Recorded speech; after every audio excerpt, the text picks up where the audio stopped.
शुक्रवारी 12 जूनच्या सकाळी नेहमीप्रमाणे दूध देण्यासाठी आलेल्या दूधवाल्यानं योगेश पाटील यांच्या घराचा दरवाजा ठोठावला आणि हाका मारल्या. पण बराच वेळ होऊनही काहीच प्रतिसाद मिळत नव्हता. त्यावर मग शेजारी राहणाऱ्या मंगेश पाटील यांनी योगेश पाटील अजूनपर्यंत का उठले नसतील म्हणून पाहणी केली. पण दरवाजा आतून बंद असल्यानं त्यांना संशय आला. त्यानंतर मग गावातील काही नागरिकांच्या मदतीनं दरवाजा तोडण्यात आला. पण घरात प्रवेश करताच जे दृश्य दिसलं ते पाहून सर्वांच्याच अंगाचा थरकाप उडाला.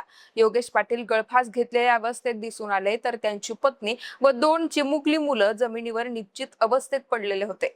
या घटनेची बातमी गावात वाऱ्यासारखी पसरताच ग्रामस्थांनी घटनास्थळी मोठ्या प्रमाणात गर्दी केली. वैराग पोलिसांना या घटनेची माहिती मिळाल्यानंतर त्यांचं पथकही लगेचच घटनास्थळी दाखल झालं. त्यांनी पाहणी करून घटनेचा पंचनामा केला आणि 4ही मृतदेह शवविच्छेदनासाठी रुग्णालयात पाठवले.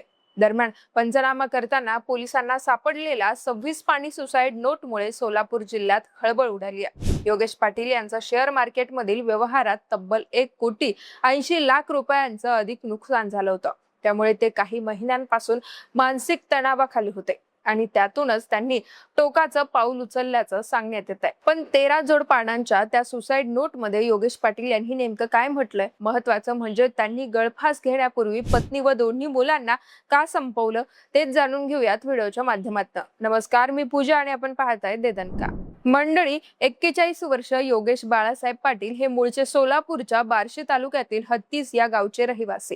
मागील काही वर्षांपासून ते नंदुरबार जिल्ह्यातील चौगाव येथील जिल्हा परिषद शाळेत मुख्याध्यापक म्हणून कार्यरत होते. तर त्यांच्या पत्नी माधुरी यांचं शिक्षण D.Ed पर्यंत झालेलं. 11 वर्षांचा अथर्व आणि 9 वर्षांचा शिवांश अशी या दाम्पत्याची 2 मुलं. सध्या त्यांचं चांगल्या पद्धतीने शिक्षण सुरू होतं. पण योगेश पाटील यांना झालेल्या शेअर मार्केटमधील नुकसानीमुळे हे हस्तखेळतं कुटुंब आता उद्ध्वस्त झालंय. मुख्याध्यापक असलेले योगेश पाटील पूर्णतः निर्व्यसनी होते. ते मांसाहार सुद्धा करत नव्हते असं त्यांच्या निकटवर्तीयांकडून सांगण्यात येत आहे. पण शेअर मार्केटमध्ये पैसे गुंतवणूक करण्याचा नाद त्यांना चांगलाच मिळाला. मंडळी, सध्या शाळांना सुट्टी असल्यानं आणि योगेश पाटील यांनी त्यांचं जनगणनेचं काम पूर्ण केल्यानं आपल्या कुटुंबासह ते काही दिवसांपूर्वी सोलापूरमधील त्यांच्या हत्तीज या गावी आले होते.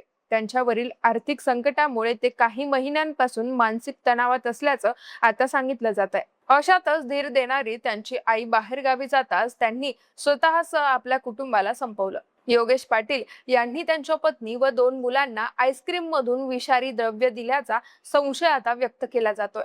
कारण विषयुक्त आईस्क्रीम खाल्ल्यानंतर त्या तिघांचाही काही वेळातच तडफडून मृत्यू झाला. आपल्या पत्नी व मुलांचा श्वास थांबल्याची खात्री पटल्यानंतर योगेश पाटील यांनी देखील गळफास घेत आपल्या आयुष्याची अखेर केली.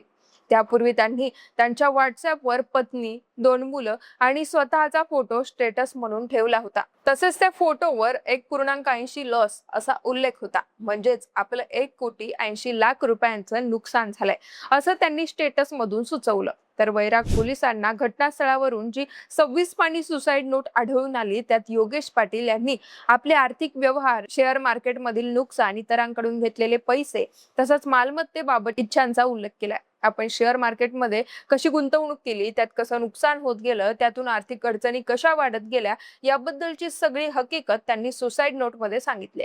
मित्र, नातेवाईक आणि ओळखीच्या लोकांकडून त्यांनी पैसे घेतल्याची देखील माहिती प्राथमिक तपासात पुढे आली आहे. या नोटमधून त्यांनी त्यांच्या आईची देखील माफी मागितली आहे. कारण काही दिवसांपूर्वी आईकडून मिळालेली मोठी रक्कम नुकसान भरून काढण्याच्या उद्देशानं योगेश पाटील यांनी पुन्हा गुंतवली होती. पण त्यातही नुकसान झाल्यानं ते प्रचंड मानसिक तणावाखाली आले होते. दरम्यान त्यांनी आपली पत्नी व 2 मुलांना आधी का संपवलं याबद्दल देखील त्यांनी सुसाईड नोटमधून खुलासा केलाय.